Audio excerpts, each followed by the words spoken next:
Okay, it says we're live, so I'm hoping we're live.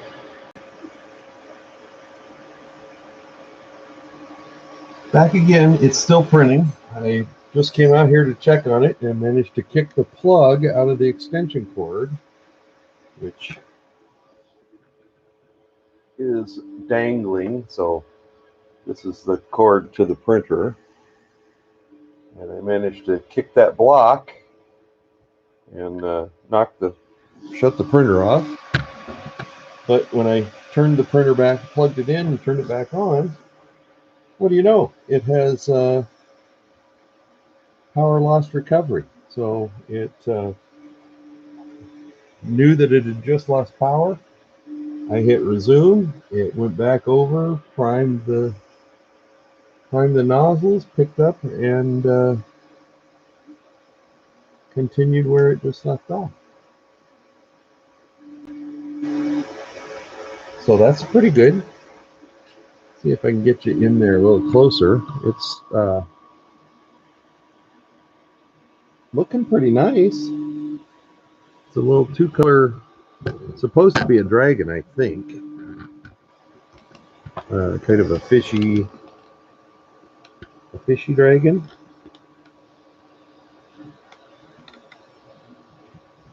Oops. Right.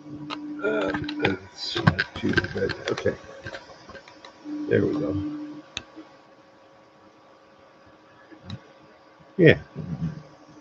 And I was right about that, the tube part being a kind of purge block, just to kind of catch the oozing from the nozzle, just give it a chance to purge out some filament on something. So actually the print's coming out really clean.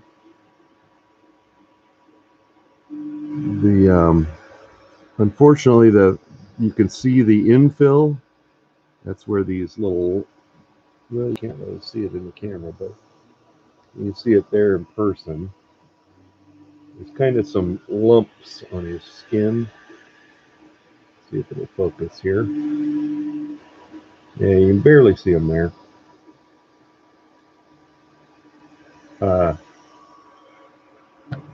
And they only offer profiles for Cura and its old version of Cura for this printer. And the firmware is not open source. So, and the configuration that's in this, the speeds are all preset and everything. I haven't hooked it up with the USB port. It does have a USB port, so I haven't requested, hooked it up to Pronterface and queried the system to see what kind of software it reports back that it's running. I suspect that it is Marlin.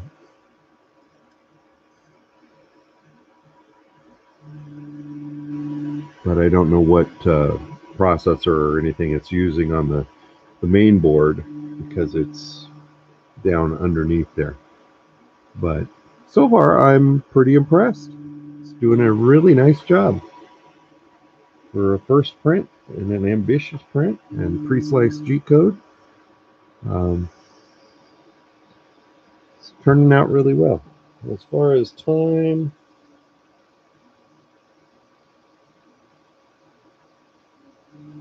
I do not know how long it's been printing. And I guess I can look at the timestamp on my previous live stream and check it out.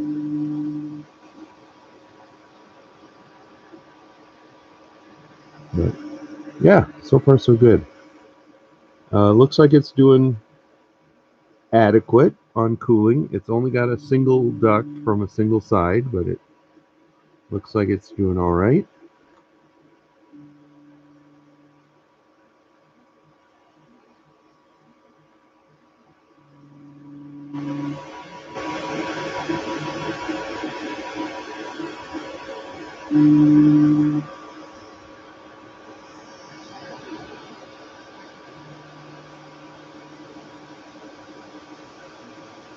So you notice so extruder 2 is the black, extruder 1 is the orange. So it does a layer of orange. I did a layer of black.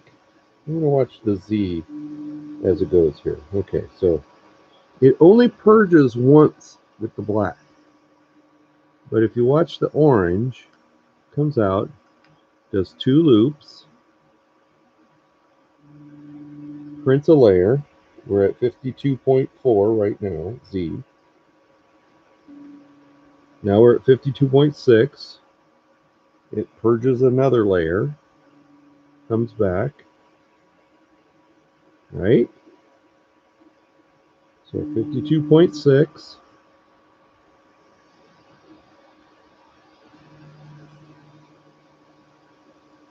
So now it comes out and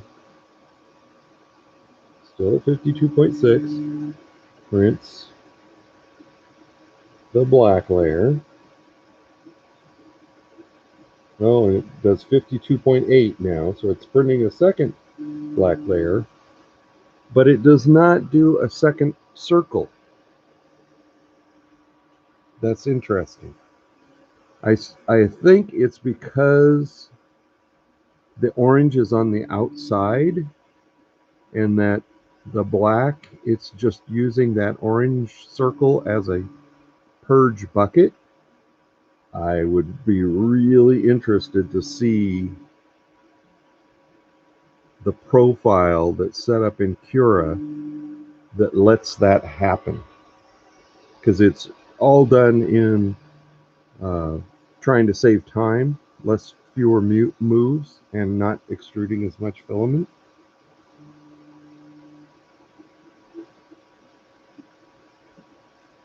But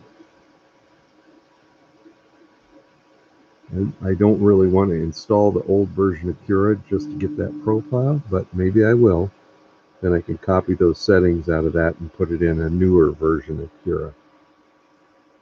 Anyway, I'm going to let it run. Hopefully I won't kick the plug out again as I leave. And we should have a little orange dragon in the morning. All right. Well, I'll talk to you later. Bye-bye. Oh, that's that. Oh,